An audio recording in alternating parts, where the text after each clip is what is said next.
amis téléspectateurs de Amani TV, nous voici au dernier épisode de cette série consacrée à la pensée politique de Cheikh Anta Diop. Un parcours dense, riche, parfois dérangeant, mais nous le pensons absolument nécessaire, car s'il existe des intellectuels dont l'héritage ne doit jamais être figé, eh bien Cheikh Anta Diop en fait partie. Chaque mois de février, le 7 précisément, nous commémorons sa disparition. Mais au-delà des hommages, que reste-t-il réellement de son combat? Cheikh Anta Diop n'était pas un simple théoricien, loin de là. Il a porté un projet de transformation politique et scientifique de l'Afrique. Tout au long de ce mois donc, il était question de faire ressortir quelques idées de ses propos écrits et de ceux de penseurs sensibles à sa cause. Car il est bien de considérer son œuvre, mais aussi de se demander si celle-ci n'a pas été réduite à une série de slogans et de postures défendues sans réelle connaissance.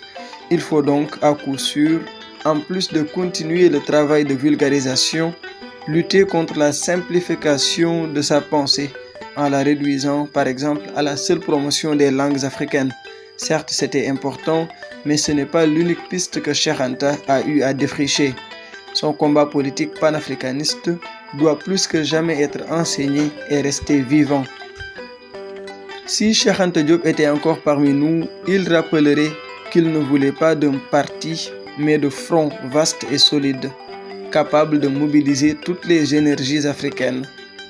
Son combat n'était pas pour un individu ou une organisation particulière, mais pour un continent libre et souverain. Pour preuve, comme le rappelle si bien le regretté Abdou Ndoukour Kachindaou, l'éclatement du RND après sa mort montre les limites d'un modèle politique basé sur un leader charismatique plutôt que sur des idées structurées et vivantes. Chers téléspectateurs, que nous enseigne aujourd'hui la vision politique de Cheikh Anta Diop? D'abord, son refus de l'exil doré, son attachement à la dignité et sa conviction que l'intellectuel doit être engagé moralement, mais aussi et surtout politiquement. Ensuite, que reste-t-il concrètement de son héritage scientifique? Il est temps de faire revivre sa conception de l'Égypte comme élément pouvant favoriser un sentiment d'appartenance commune à un seul et unique peuple africain. Redonner toute sa vigueur au laboratoire de carbone 14 qu'il avait lui-même monté et le faire découvrir aux plus jeunes. Cheikh Anta Diop nous a légué un esprit, pas une religion. La différence est claire. Il ne voulait pas que sa pensée soit mimée, mais qu'elle évolue, qu'elle se nourrisse des réalités contemporaines pour trouver des solutions aux défis de l'Afrique. Voilà le Cheikh Anta que nous devons connaître. Le plus grand hommage que nous puissions lui rendre, ce n'est pas de répéter ses mots, mais d'en comprendre l'essence et d'agir en conséquence. L'Afrique doit sortir de la posture commémorative en ce qui concerne Cheikh Anta Diop et s'atteler à produire un savoir contextualisé, appliqué et tourné vers l'avenir. Alors la question centrale reste: comment transformer ses certitudes scientifiques et sa vision politique en un véritable projet mobilisateur?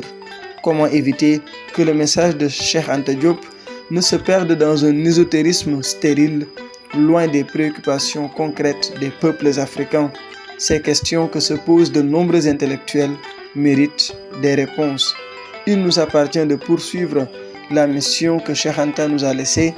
Il nous appartient de la poursuivre non pas en récitant ses idées, comme je l'ai dit, mais en les actualisant, en les confrontant aux défis d'aujourd'hui, en les transformant en actes concrets. Nous avons présenté le parcours de Cheikh Anta. Nous avons aussi montré qu'il défendait une vision politique basée sur l'unité fédérale de l'Afrique, essentielle pour son industrialisation et sa souveraineté, tout en insistant sur la nécessité d'une conscience nationale africaine fondée scientifiquement. Son approche globale de l'indépendance dépasse la simple décolonisation pour inclure le contrôle des ressources économiques, culturelles et stratégiques du continent. Cheikh Anta Diop insistait sur la recherche scientifique comme condition essentielle au développement de l'Afrique. Il plaidait pour des infrastructures adaptées et une approche fédérale de l'enseignement supérieur. Et, je le rappelle, il prônait également l'unité politique du continent pour contrer la fragmentation et permettre une coordination efficace face aux défis économiques et stratégiques mondiaux. Voilà en résumé ce que nous avons pu présenter en espérant que ces idées soient utiles. C'était notre dernier épisode sur la pensée politique de Cheikh Anta Diop, mais son œuvre, quant à elle, ne s'arrête pas là. À nous de la faire vivre. À très bientôt. Il faut savoir que l'adversaire vous tue intellectuellement. Il vous tue moralement avant de vous tuer physiquement. Mais c'est de cette manière que l'on a supprimé des groupes entiers. On vous nie en tant qu'être moral. On vous nie en tant qu'être culturel. On ferme les yeux, on ne voit pas les évidences. On compte sur votre complexe, sur votre aliénation, sur le conditionnement, les réflexes de subordination et sur tant de facteurs de ce genre.